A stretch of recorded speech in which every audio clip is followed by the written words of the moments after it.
If you've ever spent time with young children, you know their food choices can sometimes be a bit, well, interesting. But when it comes to their well-being, when is it just a phase and when is it more? In tonight's Health Minute, Meredith Wood breaks down the risks and warning signs of avoidant restrictive food intake disorder. ARFID can sometimes mask itself as a child being a picky eater. But when children start to experience significant weight loss or their physical growth is affected, medical professionals warn it can be much more.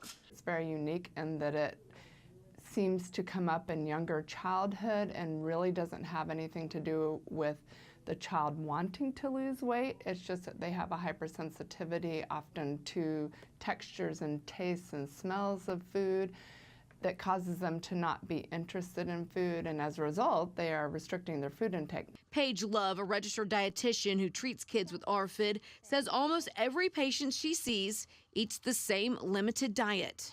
Macaroni and cheese pizza, chicken nuggets, and usually chicken nuggets from a particular place, French fries, cheese quesadillas, or a grilled cheese sandwich. So children may experience vertical growth, but can be severely underweight and not producing muscle.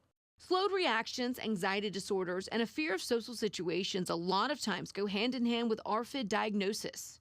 If kids just aren't having a normal progression of being open to trying other foods and it starts to impact their growth, those to me are the big red flags that parents should be aware of and be talking to their pediatricians about. For today's Health Minute, I'm Meredith Wood.